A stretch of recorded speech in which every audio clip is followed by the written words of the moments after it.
A palavra de Deus vem mais uma vez falar aos nossos corações e de modo especial hoje o Evangelho nos ajuda a compreender um questionamento que muitas vezes todos nós temos. Por que Deus permite às vezes que o mal aconteça, ou por que Deus às vezes permite que pessoas más possam viver? Às vezes, muitas vezes, vamos ser sinceros, quando vemos alguma coisa ruim acontecer ou alguma pessoa muito má cometer um ato que às vezes nos parece repugnante, assustador, num certo momento, mesmo que infrações seguintes às vezes acontecem em nossos corações, um olhar de julgamento e até de justiça. Essa pessoa deveria morrer, essa pessoa nunca deveria ter existido e por aí vai.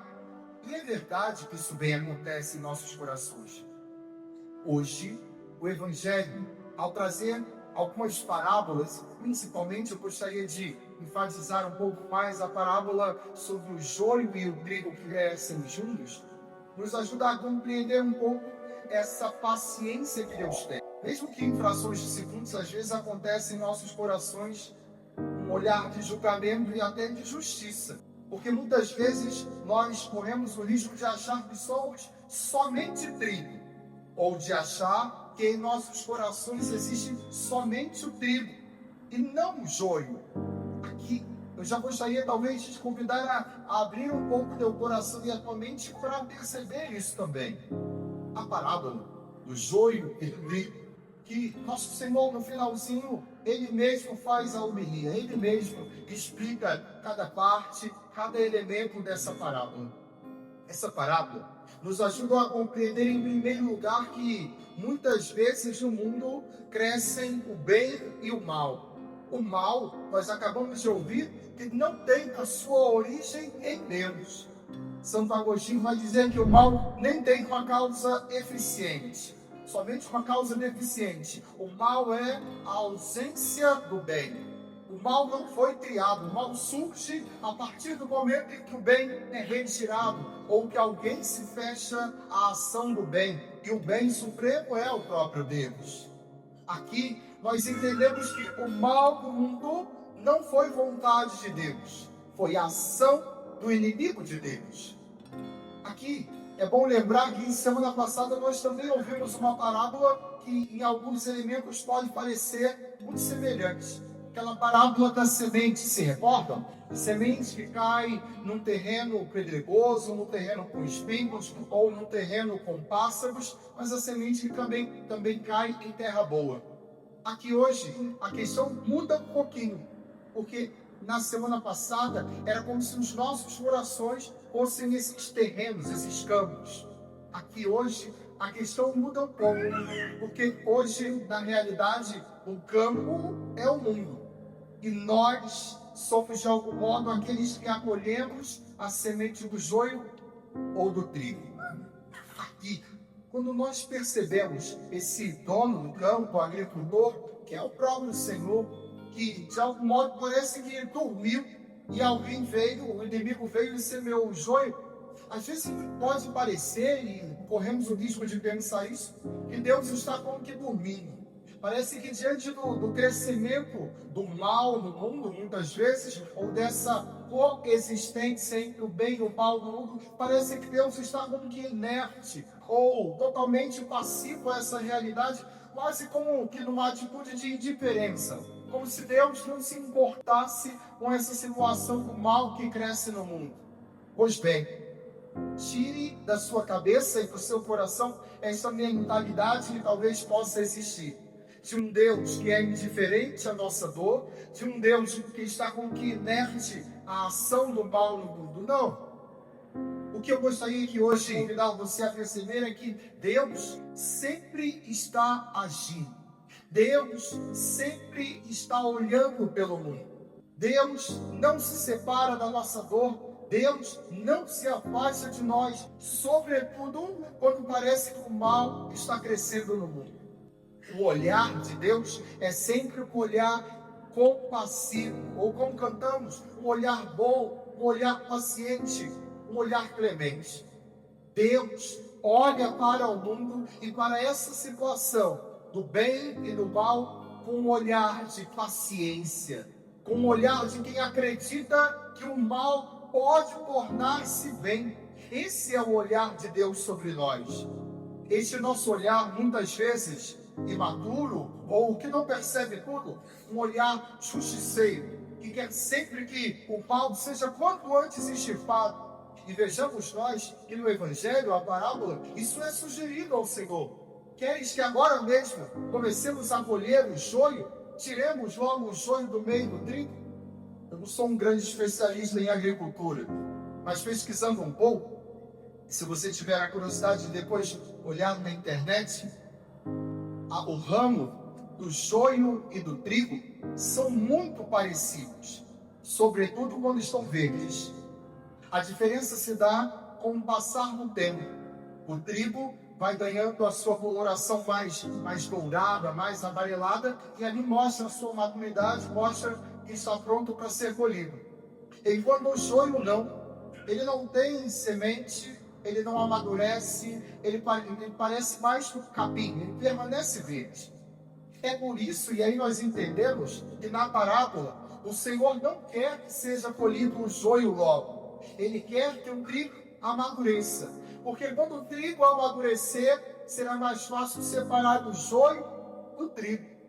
Fechando esse breve parênteses, aqui a gente entende bem a ação de Deus.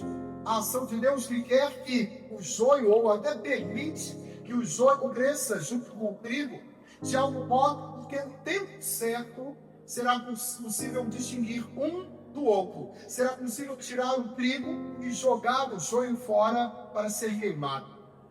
Agora, o meu olhar, e convido você também a voltar esse olhar, é para perceber que no mundo, muitas vezes, o joio pode se tornar trigo. E me explico. No mundo, o mal pode se tornar bem. É nisso que Deus acredita. Que pessoas mais ruins podem, com o tempo, com a paciência, com a graça, com a ação do Espírito Santo, com a misericórdia de Deus, essas pessoas podem mudar de vida, essas pessoas podem se converter, se arrepender dos seus erros, dos seus pecados e voltarem o seu coração para Deus e para o bem. Eu convido talvez a olhar dois exemplos. Pensemos, por exemplo, em São Paulo, que nós hoje ouvimos na segunda leitura. Quem era Paulo? Paulo, que agora nós olhamos como trigo, um dia foi joio, e um joio dos piores, hein? Vai para pensar em Saulo, antes de sua conversão, alguém que perseguia e gostava de ver os cristãos morrerem, alguém que perseguia a Deus até ter tido um encontro pessoal com o nosso Senhor. No caminho de Damasco, quando o nosso Senhor lhe aparece e lhe questiona: Saulo, Saulo, por que me persegues? Naquele momento, o joio se tornou um trigo. Aquele Saulo, mau, perseguidor de cristãos, agora vai se tornar um grande Paulo, evangelizador, alguém que leva a palavra de Deus até os confins da terra. Alguém que, como ouvimos hoje na segunda leitura, conhece muito bem o Espírito Santo. Quando ele escreve: nós não sabemos o que pedir e nem como pedir, é o Espírito Santo que vem em nosso socorro. Olhemos um outro exemplo também, Santo Agostinho. Santo Agostinho, que a partir da oração da sua mãe, Santa Mônica, vai ter uma profunda conversão, um profundo encontro com Deus. Agostinho, chamado pelo batismo de Aurélio, nós sabemos, teve uma vida perdida, uma vida promíscua até mesmo. E no momento em que tem um encontro com Deus, a partir da oração intercessora de Santa Mônica, vai se tornar um trigo abençoado do reino de Deus. Perceber que nesta oração o joio pode se tornar trigo. Agora, além de olhar para Paulo, para Agostinho, além de olhar para pessoas que talvez estejam bem perto de nós e pelas quais nós devemos rezar da sua conversão, talvez você até conheça alguém que um dia foi joio e que hoje aqui, talvez você próprio, percebemos assim o olhar que Deus tem sobre nós, o olhar de paciência que Deus tem sobre nós, e este mesmo olhar que nós também devemos ter para com os outros. Para ilustrar um pouco isso, eu trago uma frase, pensamento que li nesses últimos dias, também sobre esse evangelho. E essa frase é de alguém que um dia foi joio e que hoje nós vemos como trigo. Santo Agostinho diz assim, guarde bem essa frase, abre aspas, muitos primeiro são joio e depois tornam-se trigo bom. Se eles, quando são malvados, não fossem tolerados com paciência, não chegariam à mudança louvável. Fecha aspas. Eu continuo citando um padre amigo. O mal existe no mundo. O mal existe também na igreja, vamos perceber isso. E o mal também existe dentro de cada um de nós, muitas vezes. Porém, o bem e o mal crescemos juntos. Isso às vezes nos parece intolerável, mas Deus nos olha com amor e paciência e espera. Por isso nós também somos chamados continuamente à conversão, a romper com as obras do pecado e a permitir que a graça se transforme os nossos corações. Por outro lado, Deus tendo paciência. Essa é a maior verdade na qual precisamos acreditar nesta parábola.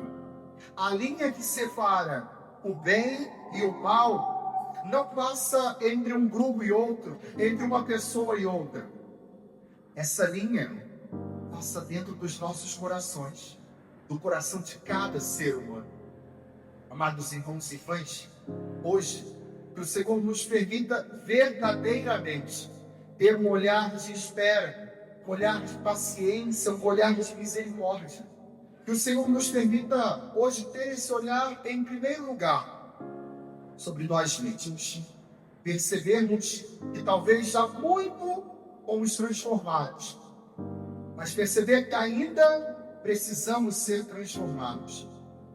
Porém, esse olhar também devemos voltá-lo para as pessoas que estão à nossa volta e até para as pessoas que estão no mundo e precisam ter esse olhar de mudança e de transformação. Que essa parábola do joio e do trigo hoje nos ajudem e nos ensinem a vermos ou a percebermos como somos olhados por Deus, mas também a partir desse olhar que recebemos de Deus, pedir a Ele que esse Espírito Santo nos ajude também a olhar o outro da mesma maneira. Um instante de silêncio, meditando sobre esta parábola, meditando também sobre o fermento que faz a massa crescer, sobre as outras parábolas que ouvimos. Peçamos ao Senhor hoje a graça de que o seu Espírito Santo resgate em nossos corações um olhar de esperança. É possível mudar, é possível ser transformado pela graça, é possível, com a paciência, com a misericórdia de Deus, perceber mudança em mim, no outro e no mundo. Um instante de silêncio, peçamos ao Senhor a graça de viver essa palavra concretamente em nossas vidas. Louvado seja nosso Senhor Jesus Cristo.